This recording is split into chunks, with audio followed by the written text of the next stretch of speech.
Alhamdulillah wassalatu wassalamu ala rasulillah wa ala alihi wa sahbihi wa mawalah wa la hawla wa la quwata illa billahi wa ba'du.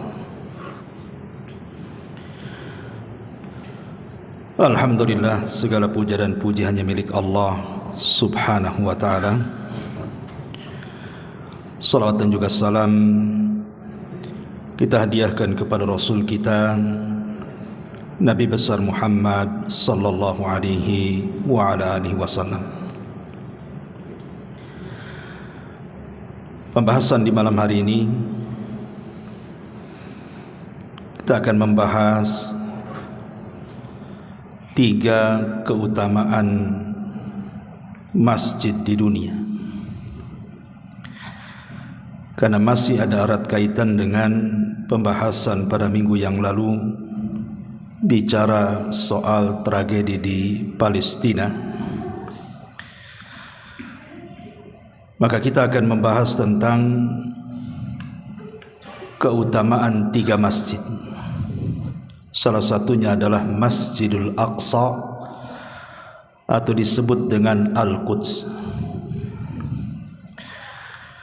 Ma'asyiral muslimin yang dimuliakan Allah subhanahu wa ta'ala,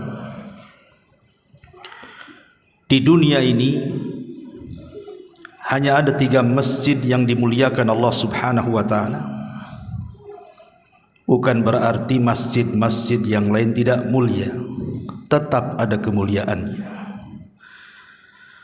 Tapi khusus 3 masjid ini memang sangat diagungkan Allah azza wa jalla. Siapa yang mengagungkan apa yang Allah agungkan, maka itu tanda ketakwaan. Karena Allah subhanahu wa ta'ala mengatakan, dzalika wa man yu'azzim sya'airallah fa innaha min taqwal qulub. Maka siapapun yang mengagungkan syiar-syiar Allah, apa-apa yang Allah agungkan kemudian kita agungkan, maka itu bentuk ketakwaan kita kepada Allah subhanahu wa ta'ala. Allah subhanahu wa ta'ala berfirman, wa yakhluqu ma yasha'u wa yakhtar. Allah subhanahu wa ta'ala menciptakan makhluk-makhluknya, dan dari sekian makhluk itu ada yang Allah pilih. Ketika kita bicara soal hari, maka Allah subhanahu wa ta'ala pilih hari Jumat adalah hari yang utama. Ketika Allah subhanahu wa ta'ala bicara bulan, maka Ramadan adalah bulan yang sangat utama. Ketika Allah subhanahu wa ta'ala bicara manusia, maka dari sekian manusia Rasul kita Muhammad sallallahu alaihi wasallam adalah manusia yang paling utama. Ketika kita cerita malaikat, maka Jibril lah sayyidul malaikah, pemimpinnya para malaikat. Tapi kalau kita cerita masjid, maka dari seluruh masjid ini yang paling utama adalah 3. Dan dari 3 ini yang paling utama, pertama Masjidil Haram, yang kedua Masjid Nabawi, dan yang ketiga Masjidil Aqsa. Inilah pembahasan kita. Pertama kita bicara soal Masjidil Haram. Beda antara Masjidil Haram dengan Biladul Haram. Jadi ada namanya Masjid Al-Haram dan ada namanya Negeri Haram. Madinah juga sama. Ada Masjid Nabawi,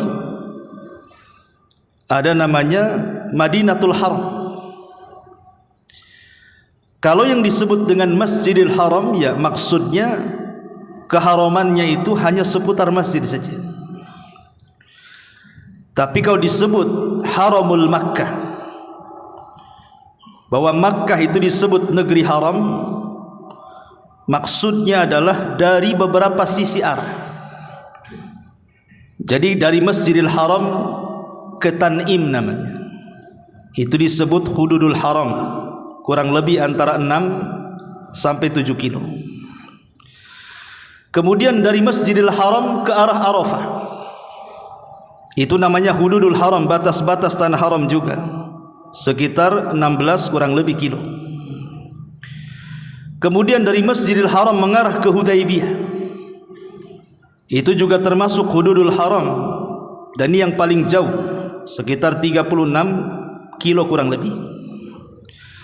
Kemudian dari Masjidil Haram ke arah Adhah, sekitar 12 kilo kurang lebih.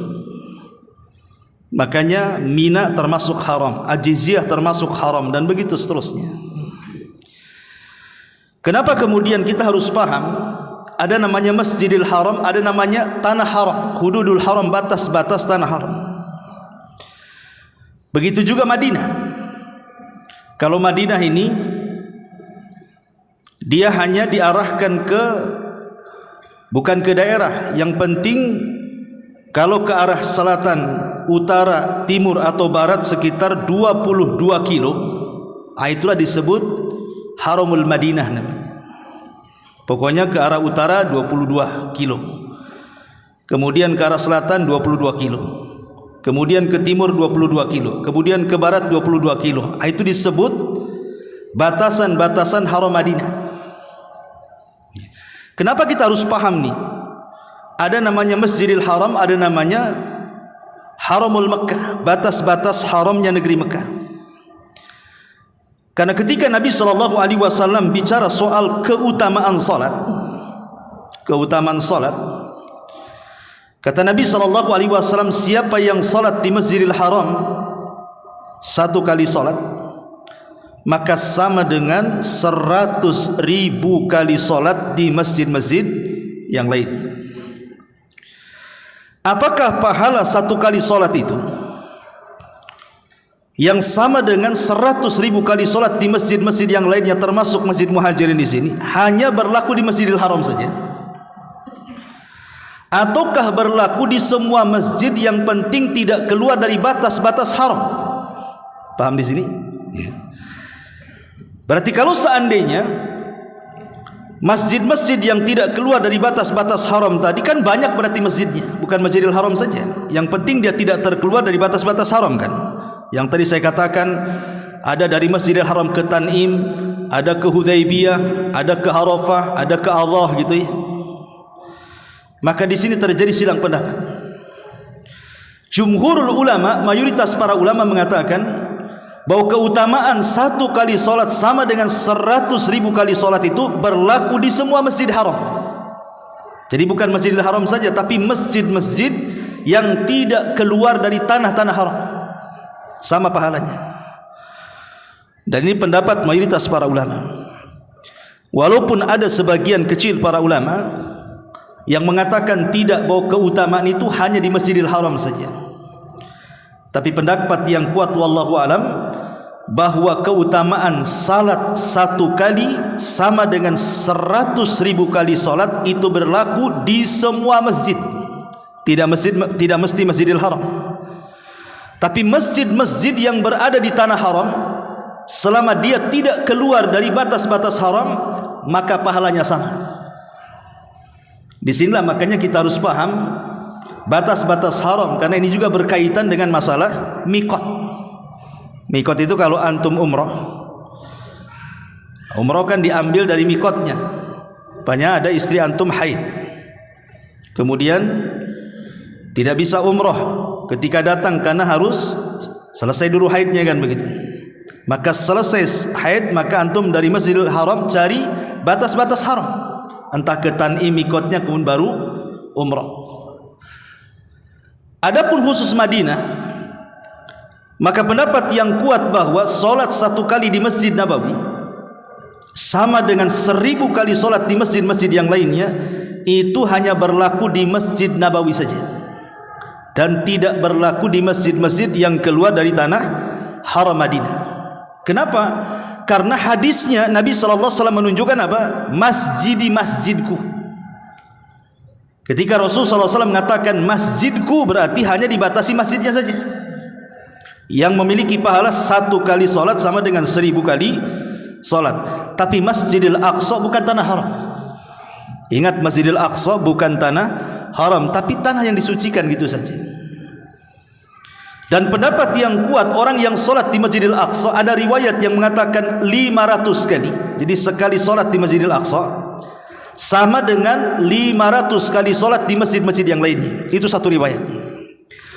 Dan riwayat yang mengatakan yang lainnya tidak, tetapi sekali solat di Masjidil Aqsa sama dengan 250 kali solat.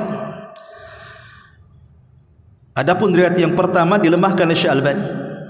Jadi Syekh Albani melemahkan hadis yang mengatakan bahwa solat satu kali di Masjidil Aqsa sama dengan 500 kali solat. Walaupun ada yang mensahihkan seperti Al-Imam Al-Khaythami menghasankan hadisnya, tapi yang kuat wallahu alam hadisnya lemah. Tapi hadis yang kuat adalah bahwa siapa yang solat satu kali di Masjidil Aqsa itu mendapatkan 1/4 kali dari pahala orang yang solat di Masjid Nabawi, kata Rasul. Sementara orang yang solat satu kali di Masjid Nabawi itu kan 1000 kali solat. Kalau dibagi 4 berarti 250 kali salat. Dan ini riwayat yang sahih. Ma'asyiral muslimin yang dimuliakan Allah Azza wa Jalla, dari sini kita tahu bahwa Mekkah adalah negeri haram, begitu juga Madinah.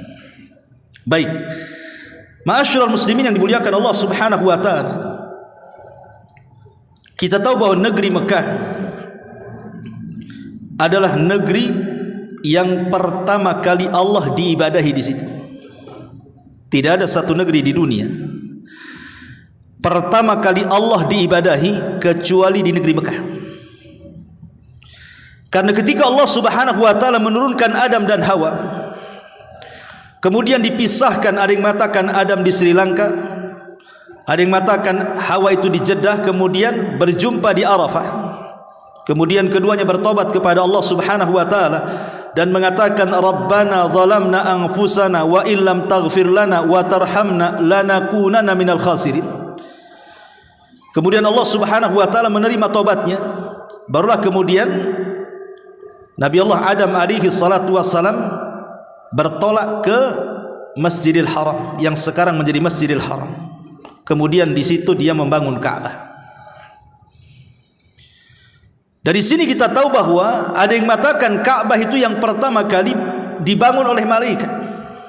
Tapi ada juga yang mengatakan yang pertama kali membangun adalah Adam alaihi salatu wassalam.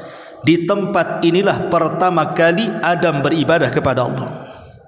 Dari sini kesimpulannya bahwa Mekkah, khususnya tanah haram, khususnya lagi Masjidil Haram, adalah tempat awal pertama kali Allah diibadahi di permukaan bumi. Ma'asyiral muslimin yang dimuliakan Allah Subhanahu wa taala. Kemudian juga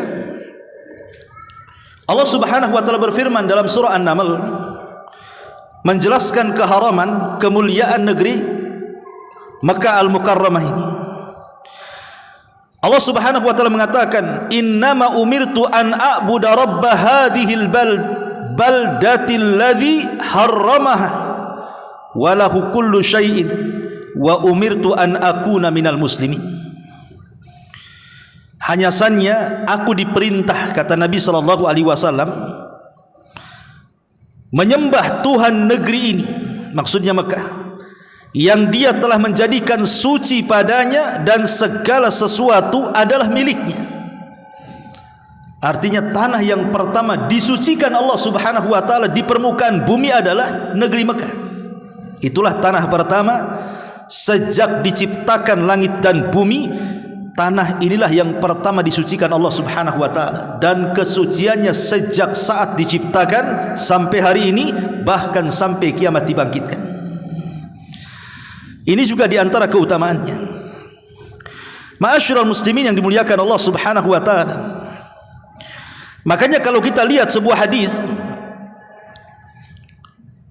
di mana dijelaskan di dalam Bukhari dan Muslim dari Abi Syuraih radhiyallahu an, Nabi sallallahu alaihi wasallam bersabda, "Inna Makkah harramaha Allah taala wa lam yuharrimha an-nas wa la yahillu limri'in yu'minu billahi wal yawmil akhir an yasfika biha daman au an ya'dhuda biha syajarah fa in ahadun tarakhasa li qitali Rasulillah sallallahu alaihi wasallam faqulu lahu innallaha adzina li rasulih sallallahu alaihi wasallam wa lam ya'dzan laka wa innama udzina li fiha sa'atun min naharin wa qad 'adat hurmatuha al-yawm ka hurmatiha bil amsi wal yuballighu syahid al-ghaib.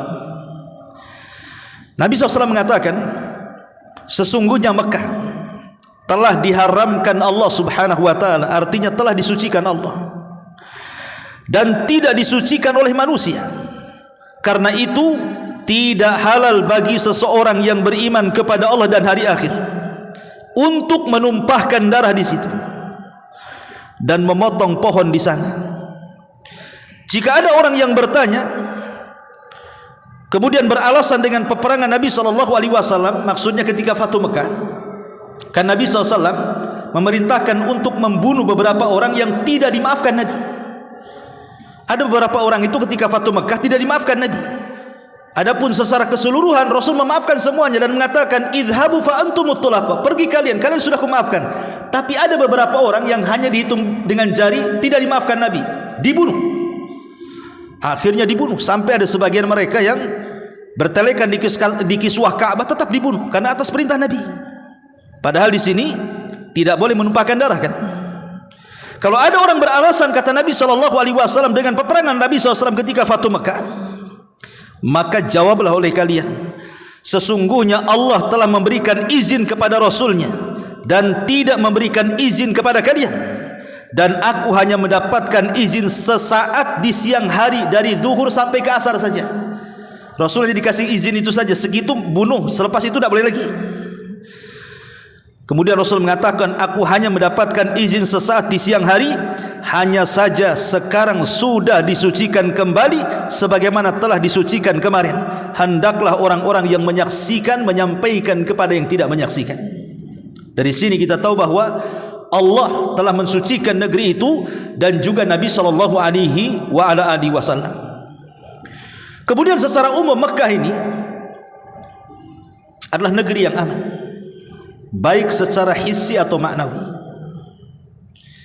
Secara hissi ataupun maknawi maknanya, kita lihat ketika peristiwa Abraha membawa pasukan gajah yang banyak dari negeri Yaman hendak menghancurkan Ka'bah, Masjidil Haram. Ketika sampai di Wadi Muhassir, satu lembah namanya Wadi Muhassir, kemudian tiba-tiba gajah-gajah mereka terduduk tidak bisa bergerak. Kenapa demikian? Karena ada salah satu pembesar yang dibawa oleh Abdul Muttalib saat berdialog dengan Abraha, namanya Nufail. Si Nufail ini ngomong di telinga gajah dan mengatakan, jangan menginjak kakimu di tanah haram, pergilah kau dari sini. Seolah-olah gajah itu paham.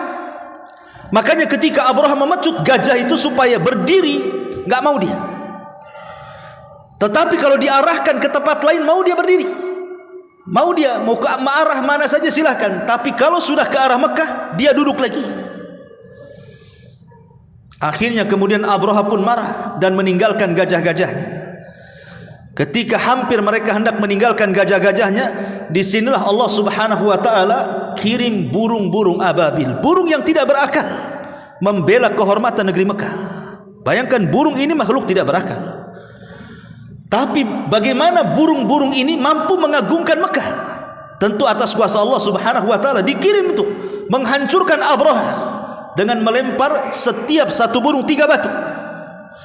Akhirnya Allah Subhanahu wa taala hancurkan sehancur-hancurnya pasukan Abraha, dan Allah abadikan dalam Al-Qur'an, alam tara kaifa fa'ala rabbuka bi ashabil fil alam yaj'al kaidahum fi tadlil wa arsala alaihim tayran ababil tarmihim bihijaratin min sijil faja'alahum ka'asfin ma'kul. Mereka ditembak oleh burung-burung seperti daun yang dimakan ulat. Tidak ada yang selamat satupun. Walaupun ada yang selamat, mereka hanya sengaja Allah hidupkan untuk menceritakan kejadian itu, selepas itu mereka mati. Sehingga tidak ada yang selamat. 50 hari setelah tragedi ini, lahirlah Nabi sallallahu alaihi wasallam. Artinya bahwa bagaimana Allah Subhanahu wa taala memberikan keamanan. Tidak boleh ada orang yang merusak Masjidil Haram. Siapapun yang melakukan kezaliman pasti akan dihalang-halangi Allah. Makanya apa kata Abdul Muttalib di hadapan Abraha? Satu kata-kata yang ditulis oleh tinta emas sampai hari ini. Kata-kata itu terngiang di telinga-telinga kita. Kalau kita bercerita tentang Ashabul Fil, dia mengatakan, ya Abraha, engkau ingin menghancurkan Ka'bah, silahkan. Karena Ka'bah itu ada Rabbun Yahmi, ada Rabb yang akan melindunginya. Aku tidak bisa melindungi Ka'bah, tapi dia punya Rabb, dan Rabb Ka'bah akan melindungi Ka'bah. Ma'asyiral muslimin yang dimuliakan Allah Azza wa Jalla, adapun keamanan ini tentu berkat doa Nabi Ibrahim alaihi salatu wassalam. Disebutkan dalam surah Al-Baqarah ayat 126, wa idh qala Ibrahimu rabbi ij'al hadza baladan amina warzuq ahlahu minats thamarati man amana minhum billahi wal yaumil akhir. Dan ingatlah ketika Ibrahim berdoa, ya Tuhanku, jadikanlah negeri ini sebagai negeri yang aman, dan berkahilah rizki dari buah-buahan kepada penduduknya yang beriman di antara mereka kepada Allah dan hari akhir. Lihat negeri Mekah, kita nanam singkong saja bukan tumbuh, malah jadi kayu bakar. Kalau kita nanam singkong bukan tumbuh, jadi kayu bakar di sana. Nanam apa saja jadi kayu bakar. Tapi kenapa kemudian buah-buahan melimpah di sana? Bahkan buah-buahan di sana itu luar biasa, besar-besar, segar-segar. Dari mana coba buah-buahan itu? Itu berkat doa Nabi Ibrahim. Semua ada di sana. Yang tidak di sini ada di sana. Yang ada di sana tidak ada pula di sini. Itulah keberkahan negeri Mekah, dan itulah bentuk keamanannya. Kemudian juga Nabi SAW sangat mencintai negeri Mekah, sangat mencintai negeri Mekah. Makanya ketika Nabi SAW sudah sampai di atas bukit, ketika Nabi SAW dalam peristiwa hijrah diusir oleh negeri Mekah, dari atas bukit itu dia pandang Mekah, kemudian dia sedih. Kemudian dia mengatakan, wallahi innaka la khairu ardillahi wa ahabbu ardillahi ilallahi walaula anni laula anni, kalau sekiranya laula anni ukhrijtu minka ma kharajtu.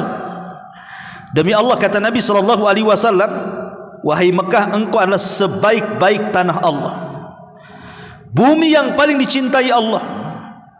Kalau seandainya aku tidak dikeluarkan darimu oleh kaumku, tentu aku tidak mungkin keluar dari negeri ini. Jadi tanah haram itu tanah yang dicintai Allah dan dicintai Nabi SAW. Kemudian juga dijelaskan tadi di awal keutamaan orang yang solat di Masjidil Haram.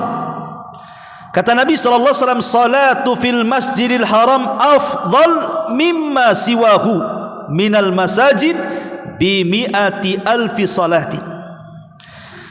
Salat di Masjid Al-Haram lebih utama dibandingkan seluruh masjid-masjid yang ada, setara dengan 100.000 kali salat. Ma'asyiral muslimin yang dimuliakan Allah Subhanahu wa taala, dari sini kita tahu keutamaan orang yang salat di sana. Makanya kalau seandainya Allah takdirkan antum haji atau umrah, umrahlah. Kalau haji mungkin mahal, lama lagi, kadang-kadang bayar hari ini 15 tahun pula baru berangkat. Anggaplah kita Allah takdirkan umrah. Umrah sendiri memiliki keutamaan sendiri, kan? Kata Nabi SAW, al-umratu ila umrati kafaratun lima bainahuma idza istunibatil kabair. Kalau sekarang umpamanya tahun ini kita umrah, tahun depan kita umrah lagi, antara umrah ke umrah itu bisa menggugurkan dosa. Itu umrahnya sendiri. Bagaimana kemudian kalau setelah kemudian antum sampai di Masjidil Haram, antum solat di situ? Solat sunnahnya sama dengan 100.000 kali solat dibandingkan solat sunnah di Masjid Muhajirin. Solat wajibnya juga sama. Antum solat maghrib satu solat gitu ya, sama dengan 100.000 kali solat masih di masjid Masjid Muhajirin ini. Luar biasa. Makanya saya heran kadang-kadang ada orang umroh dia nggak kerasan di Masjid Haram itu. Dia hanya masuk ke Masjidil Haram itu hanya untuk menyelesaikan umrohnya saja, karena semua prosesi manasik umroh itu kan dalam masjid itu. Mulai tawaf, kemudian sa'i, kemudian cukur rambut, kemudian sebentar umroh itu sebenarnya. Nggak lama, karena hanya 3 ini saja. Antum dari Mikot nih, kalau dari Madinah kan Abyar Ali sampai di Mekah. Masuk Mekah tawaf, habis tawaf sa'i, habis sa'i cukur rambut, selesai umroh itu. Sejam 2 jam selesai umroh. Tapi kenapa kemudian bisa 4-5 hari di Mekah kan? Nah, ini kadang-kadang mereka tidak paham. Kalau seandainya mereka berada 3 atau 4 hari atau sampai 6 hari di Mekah itu, kalau orang cerdas ikhwan, maka dia habiskan untuk sholat di situ. Kalau dia cerdas, dia nggak mau jalan-jalan. Sudah belum pernah ke sana kan begitu. Ataupun sering ke sana, sampai di sana asing jalan-jalan aja kemana, udah capek masuk hotel tidur. Sayang, ya kan? Mendingan kita udah itikaf aja di masjid. Kan sholat banyak, mulai sholat duhanya, sholat nawafilnya, sholat qiyamul lailnya, sholat witirnya, sholat tahiyatul masjidnya, macam-macam sholat kok. Jadi kalau seandainya kita bisa melaksanakan sholat 100 kali sholat saja, kalikan tuh 100.000 kali sholat, pulang tuh menggondol pahala banyak tuh. Nah, ini kadang-kadang tidak dipahami orang yang umroh ke sana, karena disibukkan dengan belanja sih di sana jadinya ya. Disibukkan ke pasar sana, pasar sini, beli ini, beli itu. Wah, dah. Nanti nengok sepeda Nabi Adam, jubah Nabi Adam, ketipu sepeda itu dari Jogja itu. Di zaman Nabi Adam itu ada sepeda. Ma'asyiral muslimin yang dimuliakan Allah Azza wa Jalla. Kemudian juga tanah haram ini ikhwan, Dajjal tidak akan masuk di akhir zaman. Dajjal tidak akan masuk di akhir zaman. Jadi batas-batas haram tadi yang saya sebutkan tadi, dari Masjidil Haram ke Tan'im, dari Masjidil Haram ke Arafah, dari Masjidil Haram ke Hudaibiyah, dari Masjidil Haram ke Allah tadi. Nah, itu kan arah, semua arah tuh. Dajjal nggak bisa masuk ke situ. Nggak bisa, dia hanya nengok aja. Begitu juga tidak bisa masuk ke Masjid Nabawi.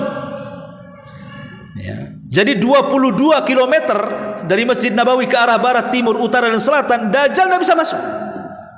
Dia hanya melihat aja dari kejauhan Masjid Nabawi itu. Kemudian dia menceritakan tentang Masjid Nabawi dari kejauhan, bahwa kubahnya bercahaya katanya. Dan memang kalau kita melihat malam-malam Masjid Nabawi itu dari arah Bukit Uhud memang bercahaya, ya, putih gitu ya. Padahal kalau siang-siang hijau tuh warna kubahnya kan, persis seperti yang disabdakan Nabi Sallallahu Alaihi Wasallam. Belum lagi di Masjid Haram itu ada air Zam-Zam, air yang sangat berkah, satu-satunya air berkah di dunia ya air Zam-Zam itu. Tapi air Zam-Zam itu hanya ada di Mekah saja. Karena saya dapat cerita di Surabaya, di mana tuh, di sekitar Ampel situ ada sumur. Katanya itu sumur Zam-Zam. Jadi kalau mau ambil sumur ke situ katanya. Kapan-kapan lah ATB masang pipa sampai ke Surabaya itu. Dari Mekah sana, saya bayangkan. Gimana ceritanya? Zam-Zam itu hanya ada di Haram. Dan Nabi SAW mengatakan, ma'u Zam-Zam lima syuribalah. Air Zam-Zam itu akan mengabulkan setiap peminumnya. Artinya kalau umpamanya antum diberi hadiah air Zam-Zam dari orang yang umrah atau haji, saat antum minum, antum berdoa di situ, karena doanya mustajab. Karena Rasulullah mengatakan, ma'u Zam-Zam lima syuribalah.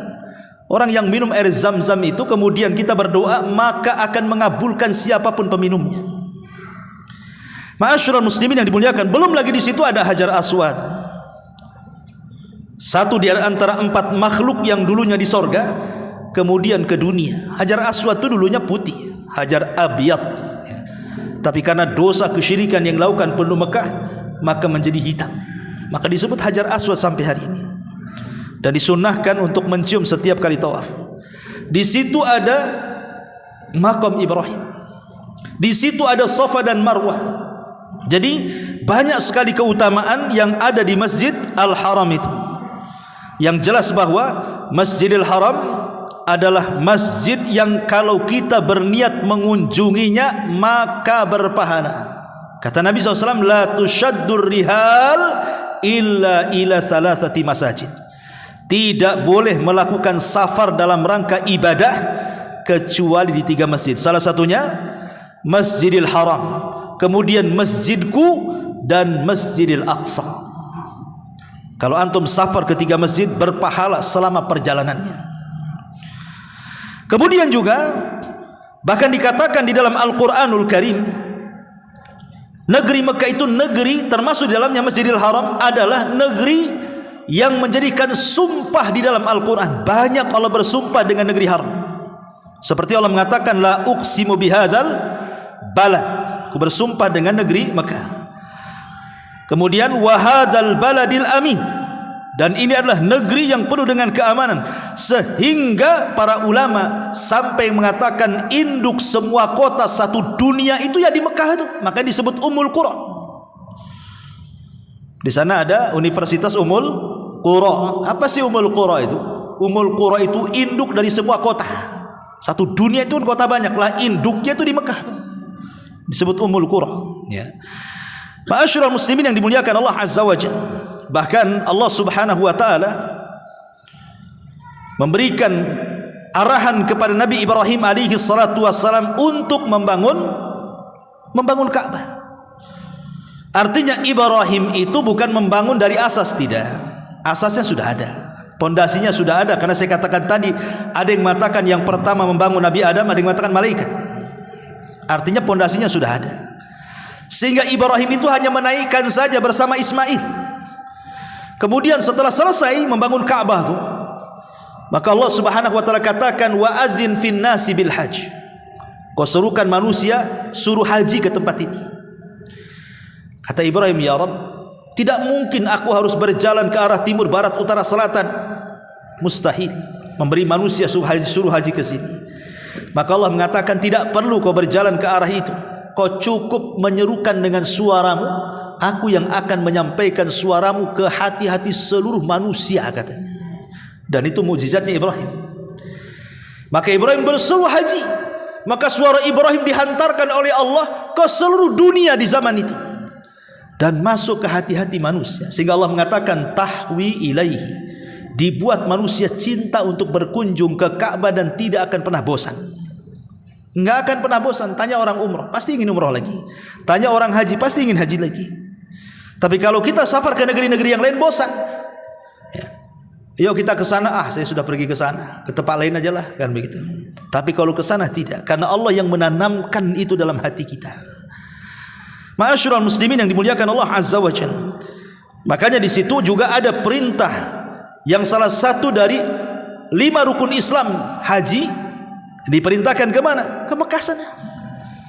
Lah salah satu manasik haji itu terjadi di Masjid Al-Haram. Ma'asyiral muslimin yang dimuliakan Allah Azza wa Jalla ini, dan banyak keutamaannya sekali. Kita tidak mungkin menjelaskan karena juga waktu. Beralih kepada masjid yang kedua, Masjid Nabawi. Masjid Nabawi adalah masjid yang dibangun Nabi, makanya disebut Masjid Nabawi karena Nabi yang membangunnya. Tapi bukan satu-satunya masjid. Yang pertama dibangun Rasul di Madinah, tidak. Karena sebelum Masjid Nabawi ada masjid yang dibangun Nabi, namanya Masjid Quba. Inilah masjid pertama yang dibangun Nabi, Masjid Quba. Baru setelah Rasul ke Quba membangun masjid, kemudian Rasul bertolak ke Madinah, ke kota. Disitulah maka Rasul membangun masjidnya sendiri yang disebut Masjidun Nabi, Masjid Nabi. Adapun keutamaannya, ma'asyiral muslimin yang dimuliakan Allah Azza wa Jalla.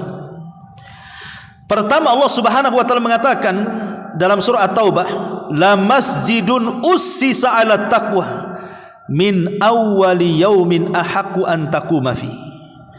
Masjid Nabawi adalah masjid yang pertama kali dibangun di atas takwa, di atas ketakwaan kepada Allah. Karena begini, ayat ini turun gara-gara apa? Gara-gara ulah orang-orang munafik. Jadi orang-orang munafik membangun masjid, tetapi masjid yang dibangun orang munafik itu untuk sebuah makar dan kejahatan, mengintai kaum muslimin, memurtadkan kaum muslimin, dan mencerai-beraikan kaum muslimin. Makanya disebut masjid dirar, masjid yang membahayakan. Ketika orang-orang munafik, Rasul pulang dari Tabuk, kemudian diminta untuk singgah di masjid mereka. Tiba-tiba Jibril datang memberitahu, jangan singgah karena masjid itu bukan dibangun di atas takwa, tapi di atas nifak. Itu masjid makar. Maka Allah merintahkan Rasul untuk membakar masjid itu. Maka dibakarlah masjid dirar itu, karena dibangun orang-orang munafik untuk mencelakakan Rasul dan kaum muslimin. Makanya Allah Subhanahu wa taala mengatakan, la masjidun ussisa 'ala taqwa min awwali yaumin ahaqqu an taquma fi. Engkau tidak perlu berangkat ke sana, ke masjid orang munafik, masjid dirar itu, karena masjidmu yang kau bangun di atas ketakwaan itu lebih utama engkau makmurkan di situ. Makanya akhirnya Rasul merintahkan membakar masjid dirar, karena masjid ini membahayakan kaum muslimin. Dari sini kita tahu bahwa yang pertama kali dibangun masjid di atas ketakwaanlah Masjid Nabawi, dan Rasul yang membangunnya. Kemudian yang kedua, tadi sudah saya sebutkan bahwa tidak ada perjalanan yang kalau kita melakukan safar berziarah yang berpahala kecuali di 3 masjid. Salah satunya Masjidil Haram, kemudian Masjid Nabawi. Kalau kita umroh biasanya kan ke Madinah dulu tuh. Pamannya umroh 10 hari kalau travel umumnya kan. Biasanya beberapa hari di Madinah, baru kemudian bertolak ke Mekah. Maka ini kesempatan besar kita bisa sholat di Masjid Nabawi. Karena antum 1 kali sholat di Masjid Nabawi sama dengan 1000 kali sholat di masjid ini. Di situ ada kuburan Nabi.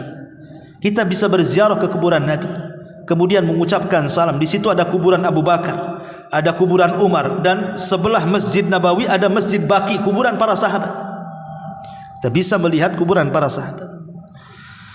Di situ ada raudhah antara mimbar Nabi SAW dan pintu kamar rumah Aisyah radhiyallahu anha bersama Nabi di situ.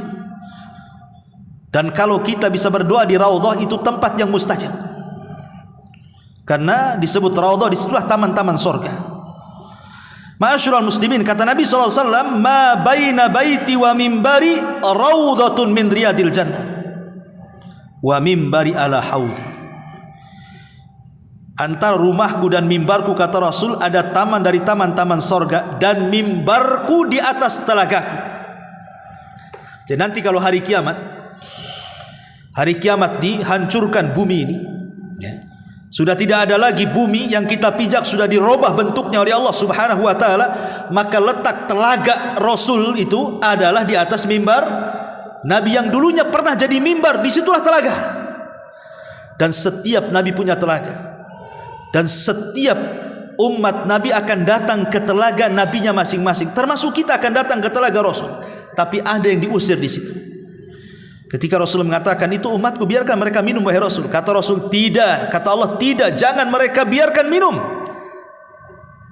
Kemudian Rasul mengatakan, ada apa wahai Rabb? Maka Allah mengatakan, innaka la tadri ma ahdatsu ba'daka innahum ghayyaru wa baddalu. Engkau tidak tahu apa yang terjadi dengan umat sepeninggalmu wahai Muhammad. Mereka sudah merubah-rubah sunnahmu dan tidak pernah mengikuti petunjukmu. Kata ulama, ada 4 kelompok tidak akan minum dari telaga Rasul. Pertama, orang murtad. Yang kedua, orang munafik. Yang ketiga, ahli bid'ah. Yang keempat, orang yang gemar melakukan dosa besar.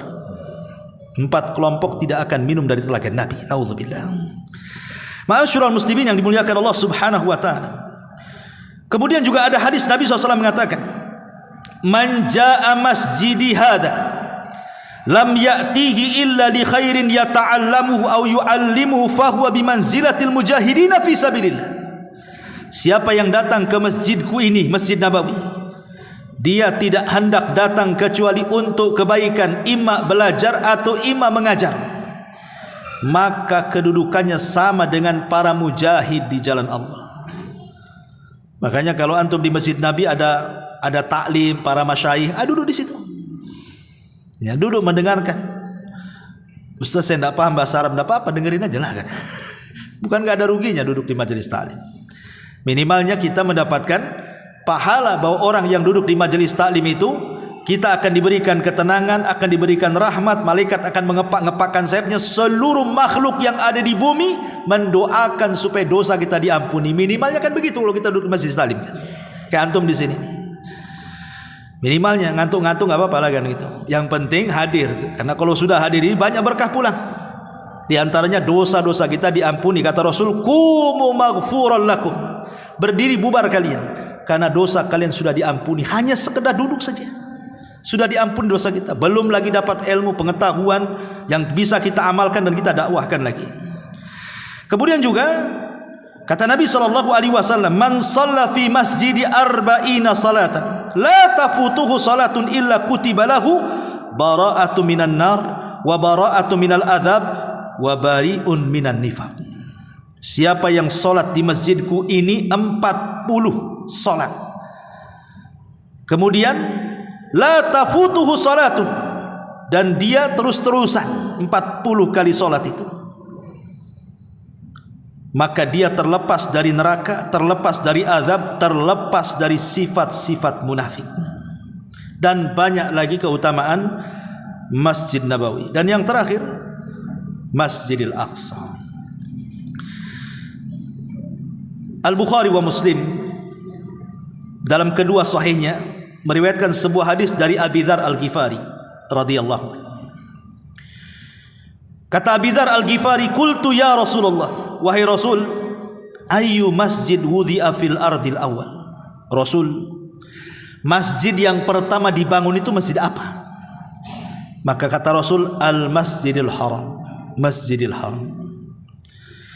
Qultu, aku katakan lagi, kata Abi Dzar, summa ay, kemudian apa lagi? Maka Rasul mengatakan Al-Masjidul Aqsa. Setelah dibangun Masjidil Haram, maka Masjid Aqsa itu masjid kedua. Jadi Masjid Nabawi itu belakangan. Itu pun bukan masjid yang pertama dibangun Nabi. Masjid Quba dulu baru Masjid Nabawi kan gitu. Kemudian Abi Dzar mengatakan, kam kana bainahuma, berapa jarak pembangunan Masjidil Haram ke Masjidil Aqsa itu? Maka Rasul mengatakan arba'una sanatan, 40 tahun. Jadi dibangun dulu Masjidil Haram, baru setelah 40 tahun dibangunlah Masjidil Aqsa. Siapa yang membangunnya? Ada yang mengatakan Nabi Allah Adam alaihi salatu wassalam. Ada yang mengatakan Nabi Allah Ibrahim alaihi salatu wassalam. Setelah Ibrahim meninggikan Masjidil Haram, maka 40 tahun setelahnya Ibrahim meninggikan Masjidil Aqsa. Karena Masjidil Aqsa juga sama, yang pertama membangun adalah Nabi Adam. Ibrahim hanya meninggikan saja. Ada yang mengatakan malaikat, wallahu a'lam. Tapi jarak keduanya adalah 40 tahun. Karena Masjidil Aqsa itu kan macam-macam nabi yang mendirikannya. Pertama Nabi Adam, kemudian Nabi Ibrahim, kemudian Nabi Yakub, kemudian terakhir Nabi Sulaiman. Dan ketika Nabi Sulaiman alaihi salatu wassalam mendirikan Aqsa, itulah yang kemudian pondasinya disebut Haikal, yang sekarang-karang orang Yahudi menggali situsnya. Karena dulu di situ Nabi Sulaiman membangun Masjidil Aqsa, kemudian membangun Haikal di situ, tempat ibadah dia di situ. Itu yang sampai sekarang orang Yahudi nyari-nyari itu Haikal, nggak ketemu-ketemu. Ya, kemudian mereka menganggap bahwa kalau Haikal itu ditemukan, maka Mesias akan datang, penolong mereka akan datang, yang dimaksud Dajjal akan datang dan memimpin mereka untuk menguasai dunia. Itu mimpinya Yahudi sampai hari ini. Tapi yang memang nggak ada, itu kan hoak mereka saja. Ya, bukan beneran, karena mereka itu terbiasa dusta orang Yahudi itu. Karena mereka ingin menganggap tanah Palestina itu tanah mereka. Buktinya Haikal Sulaiman ada di sini. Sama hari ini, Yahudi hari ini, Zionis hari ini, mereka memerangi warga Palestina atas nama siapa? Atas nama Hamas. Itu yang digembar-gemborkan, yang digaung-gaungkan ke dunia. Kita sedang memberantas Hamas, kita sedang memerangi Hamas, karena itu adalah kelompok radikal dan teroris. Kalau memang Anda memerangi Hamas, kenapa yang mati kemudian bukan orang Hamas? Orang Hamas yang mati tidak banyak. Yang banyak itu orang yang tidak terlibat, orang-orang Hamas kan, warga sipil. Anak-anak kebanyakan, hampir 70% itu yang mati anak-anak. Yang mati perempuan, yang mati orang sakit, yang mati orang tua. Tidak ada tentara yang mati di situ. Negeri mana lagi yang bisa bayangkan? Palestina itu seperti penjara besar, ikhwan. Itu kan penjara besar karena warganya tidak bisa keluar. Mau keluar lewat mana? Semua jalur tempat keluar ditutup semuanya. Makanya saya katakan itu penjara besar. Kalau saya boleh analogikan, ikhwan, kalau seandainya kemudian antum hidup sekarang di Palestina, antum mau lari kemana sekarang? Mau lari ke masjid, masjid jadi sasaran tembak. Mau lari ke rumah sakit, cari perlindungan, rumah sakit pun dibom juga. Mau lari ke kantor, sama juga, pesawat di atas kantor, wang itu siap menjatuhkan bomnya. Tidak ada tempat aman di sana. Mau kemana coba? Paling aman yang masuk ke dalam bumi lah. Mungkin ke lorong-lorong yang dibuat oleh Hamas itu paling aman tuh. Itu sementara. Kalau masih di atas bumi, nggak ada yang aman di Palestina itu. Ma'asyiral muslimin yang dimuliakan Allah Azza wa Jalla. Makanya orang Yahudi itu pandai berdusta. Mereka itu bukan sedang memerangi Hamas, tapi mereka sedang membantai kaum muslimin. Mereka sedang membantai kaum muslimin. Sengaja mereka membantai kaum muslimin. Ingat pernyataan seorang wanita licik, salah satu pejabat Israel dulu pernah mengatakan bahwa bunuhlah wanita-wanita itu, karena mereka akan melahirkan ular-ular yang akan menggigit orang-orang Yahudi. Kurang ajar mereka. Bayi-bayi orang-orang Palestina disebut ular. Di mana coba? Jadi inti mereka itu bukan sedang memerangi Hamas, tapi menghabiskan warga Palestina. Maka kita doakan semoga Allah Subhanahu wa taala melindungi mereka dan memenangkan mereka. Kemudian Masjid Al-Aqsa ini, dia adalah masjidnya para nabi. Masjidil Aqsa itu masjidnya para nabi. Dulu para nabi mereka beribadah di Masjidil Aqsa. Itu masjidnya para nabi. Dan itulah kiblat yang awal-awal yang dijadikan kiblat seluruh para nabi. Bahkan Nabi SAW pun 3 tahun sebelum hijrah itu sudah berkiblat ke Masjidil Aqsa. 3 tahun di Mekah Rasul berkiblat ke Masjidil Aqsa. Kemudian hijrah ke Madinah, masih juga berkiblat ke Masjidil Aqsa selama, ada yang mengatakan 16 bulan, dan mengatakan 17 bulan. Baru Nabi SAW tidak suka karena orang-orang Yahudi pun berkiblat ke sana. Rasul ingin menyelisih orang-orang Yahudi, berdoa setiap malam kepada Allah agar wajahnya diarahkan ke Masjid Al-Haram. Dari situ turun ayat, qad nara taqalluba wajhika fis sama falanuwalliyannaka qiblatan tardaha fawalli wajhaka syatral Masjidil Haram. Turun ayat ini, baru kemudian kiblat diarahkan. Jadi Masjidil Aqsa pernah menjadi kiblat kita kaum muslimin, dan sebelumnya Masjidil Aqsa adalah kiblat seluruh para nabi. Ma'asyiral muslimin, kenapa disebut Aqsa? Kenapa Aqsa? Aqsa itu artinya jauh, karena dia jauh dari Masjidil Haram. Maka disebut Aqsa karena dia jauh, jauh dari Masjidil Haram, makanya disebut Aqsa. Dan Al-Aqsa sendiri adalah Al-Quds, negeri yang disucikan. Minggu yang lalu sudah saya katakan kenapa Al-Aqsa disebut Al-Quds, negeri yang disucikan. Karena Nabi Sulaiman pernah meminta 3 permintaan. Salah satunya adalah siapapun yang datang ke Masjidil Aqsa tidak ada tujuan kecuali salat, maka keluar dari masjid Anda sudah diampuni dosa-dosanya, bahkan seluruh dosa, dan keluar seperti bayi yang dilahirkan, tidak punya dosa sedikit pun. Itu disebut Al-Quds, suci, disucikan. Ma'asyiral muslimin yang dimuliakan Allah, mudah-mudahan kita bisa ke Masjidil Aqsa. Kapan? Ya berdoa saja, mudah-mudahan bisa ke sana. Karena bagaimanapun itu adalah masjid kita kaum muslimin, dan akan dikuasai kembali oleh kaum muslimin. Dan ingat, Al-Quds walaupun sekarang dijajah oleh Zionis Yahudi, tetap nanti akan jatuh juga ke tangan kaum muslimin. Sejak zaman Umar bin Khattab, kemudian dibebaskan kembali oleh Salahuddin Al-Ayyubi, dan di akhir zaman pun tetap Masjidil Aqsa adalah milik kaum muslimin dan akan jatuh ke tangan kaum muslimin. Ma'asyiral muslimin yang dimuliakan Allah Subhanahu wa taala. Dan juga tempat safar yang berpahala. Tadi saya sudah katakan, la tushaddur rihal illa ila thalathati masajid. Tidak ada safar berpahala kecuali 3 masjid. Salah satunya Masjid Al-Aqsa. Ma'asyiral muslimin yang dimuliakan Allah Subhanahu wa taala. Adapun pahalanya tadi saya sudah katakan bahwa ada riwayat 500 kali salat, ada yang mengatakan 250 kali salat. Hadis yang mengatakan 500 salat memang ada yang menghasankan seperti Al-Imam Al-Haythami, tapi Syekh Albani melemahkannya. Sehingga yang benar adalah orang yang salat di Masjidil Aqsa 1 kali salat sama dengan 250 kali salat. Karena Rasul mengatakan pahala orang yang salat di Masjidil Aqsa 1/4 dari pahala salat di Masjid Nabawi. Dan salat di Masjid Nabawi 1000 kali salat. Kalau dibagi 4 menjadi 250 kali salat. Itu yang salat di Masjidil Aqsa, dan itu riwayat yang sahih wallahu a'lam. Ma'asyiral muslimin yang dimuliakan Allah Subhanahu wa taala. Dan Masjidil Aqsa adalah tempat di mana Nabi sallallahu alaihi wasallam pertama kali Mi'raj. Dia akhir daripada Isra dan dia awal daripada Mi'raj. Awal Isra dari Mekah, akhir Isra Masjidil Aqsa. Dia akhir daripada Isra Nabi. Dia awal daripada Mi'raj, karena Mi'raj dari sini, dari Masjidil Aqsa, kemudian naik ke Sidratil Muntaha, dan dia akhir juga daripada Mi'raj, kemudian bawa Rasulullah SAW pulang ke Mekah.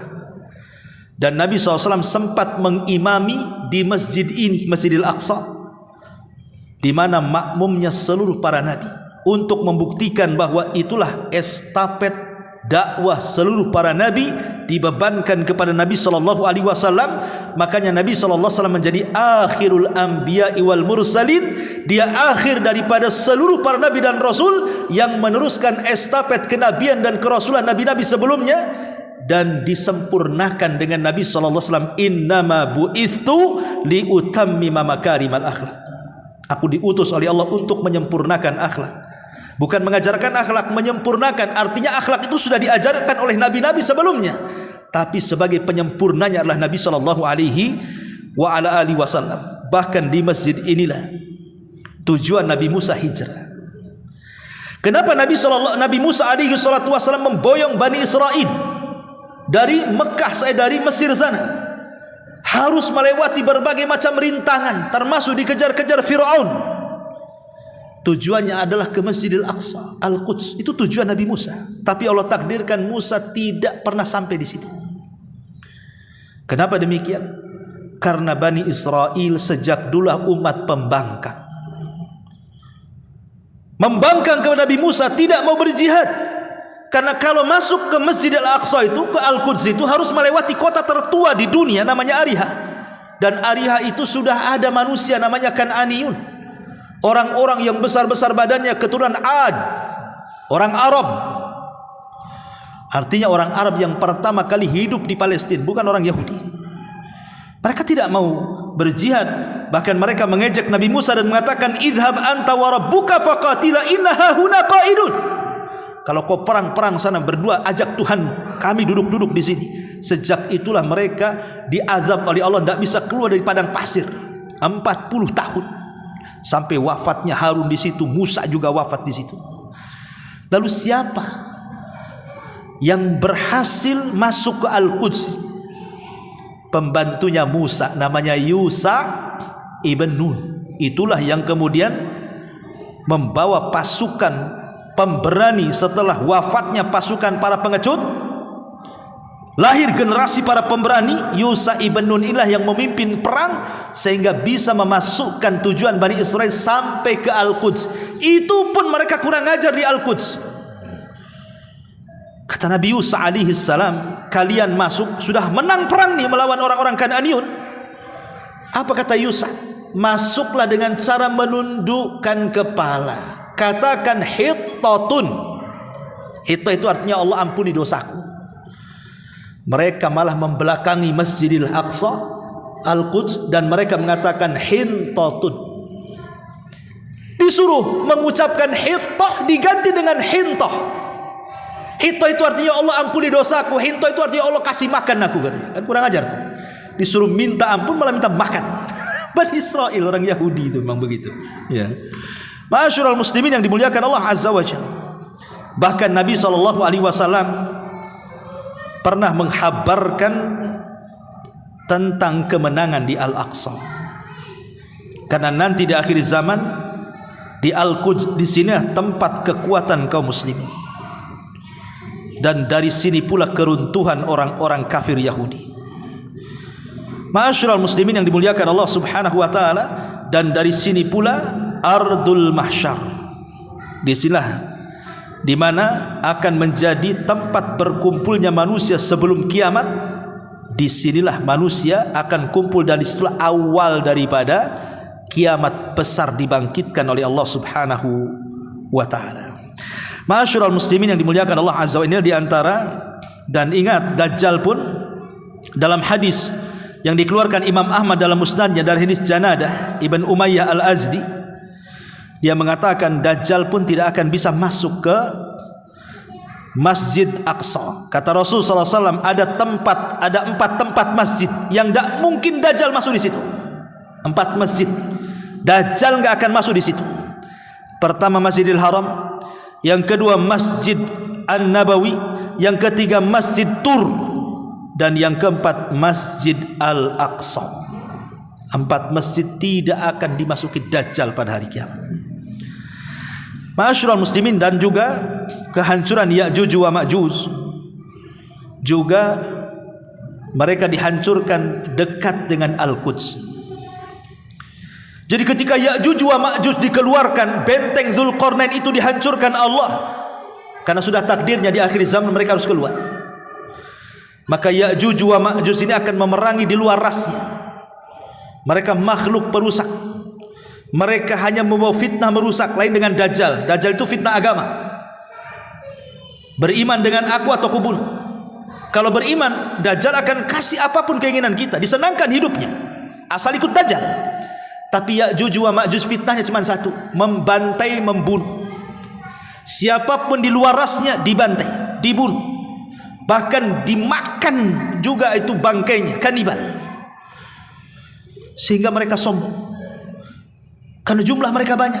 Satu dari kita, 999 dari mereka. Siapa menang lawan Ya'juj dan Ma'juj? Antum menjadi dikeroyok 10 orang mati, dikeroyok 999 lagi, makin konyol lagi. Siapa yang bisa mengalahkan Ya'juj wa Ma'juj? Makanya Rasul mengatakan jihad tidak akan terputus, tapi jihad akan terus berlangsung sampai kalian menghadapi Ya'juj wa Ma'juj, kaum yang tidak bisa dibunuh dan tidak bisa diperangi. Makanya Allah perintahkan Isa untuk tidak menyerang, untuk tidak melawan, sembunyi ajak kaum muslimin di Bukit Tur sana. Lalu bagaimana mereka bisa mati? Ketika dalam puncak kesombongannya mereka sampai mendekati Al-Quds, mereka mengatakan qatalna man fil ardi sanaqtuluhu man fis sama. Kami sudah bunuh semua makhluk di bumi, sekarang giliran engkau yang ada di langit, katanya. Sombongnya luar biasa. Akhirnya mereka mengarahkan panah tombak mereka ke langit. Subhanallah, wa makaru makran wa makarna makran. Silahkan kalian punya makar, Allah punya makar. Dilesatkan panah itu sampai menembus awan, sampai nggak nampak lagi panahnya. Mana orang bisa nembak sampai ke langit itu? Allah sedot panah-panah mereka sampai nggak nampak panah itu karena menembus awan. Kemudian Allah kembalikan dengan ujung-ujungnya penuh dengan darah. Padahal itu makar Allah. Tidak ada yang mati di langit, nggak ada yang mati. Emang malaikat punya darah seperti kita? Kan di langit itu para malaikat. Kita tidak tahu bentuk darah malaikatnya kita nggak lihat macam mana darahnya. Tapi dibuatnya oleh Allah itu ujung-ujung panah itu berdarah. Seolah-olah mereka sudah membunuh semua yang ada di bumi dan yang ada di langit, sehingga mereka mengatakan qatalna man fil ardi sanaqtuluhu man fis sama. Kami sudah membunuh makhluk yang di bumi. Sekarang kau yang di langit. Ketika mereka melihat panah mereka berjatuhan pun dengan darah, mereka makin sombong. Semua sudah kami bunuh, katanya. Sejak itulah Isa berdoa. Ketika mereka sudah berkumpul dekat Al-Quds, disitulah Allah kirim semacam ulat, ya, semacam ulat dikirim oleh Allah Subhanahu wa taala. dengan ulat itulah masuk di tengkuk setiap Ya'juj wa Ma'juj. Berapa ulat tuh yang diturunkan Allah tuh? Satu mati, semua mati. Seperti antum matiin listrik ini, stop kontak satu, tak, mati semua. Satu mati semua. Bukan hari ini mati, besok mati, minggu depan enggak. Satu kali mati semua. Kuasa Allah Azza wa Jalla. Akhirnya Nabi Musa melihat bangkai di mana-mana, berdoa kepada Allah, dikirimlah burung sebesar-besar unta, kemudian melempar jasadnya entah berantah ke mana. Tapi bumi masih kotor juga. Nabi Musa berdoa lagi, turun hujan, kemudian dibersihkan bumi itu sampai bersih luar biasa, dan kembali lagi bumi itu subur. Kata Nabi SAW, tuba liman asya fi zamanil masih. Beruntung orang-orang yang hidup ketika Isa turun di akhir zaman. Saking berkahnya bumi, sampai 10-20 orang masuk ke cangkang delima. Sebesar apa delimanya? Ya, besar delimanya, kulitnya 10 orang aja masuk ke cangkang delima. Itu kan besar tuh delimanya kan, begitu ya. Saking suburnya, buah-buahnya besar-besar. Kalau delima sekarang segede kepal gini lah. Tapi nanti bumi akan kembali ke suburannya. Beruntunglah orang-orang yang hidup di zaman Isa diturunkan.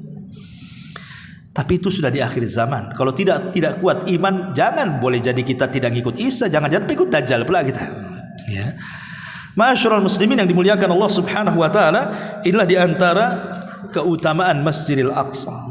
3 masjid yang harus kita kunjungi: Masjidil Haram, Masjid Nabawi, dan juga Masjidil Aqsa. Wallahu a'lam bishawab. Ini yang bisa saya sampaikan, mudah-mudahan ada manfaatnya. Subhanakallahumma bihamdika, asyhadu an la ilaha illa anta, astaghfiruka wa atubu ilaik. Allahu ta'ala a'lam. Assalamualaikum warahmatullahi wabarakatuh.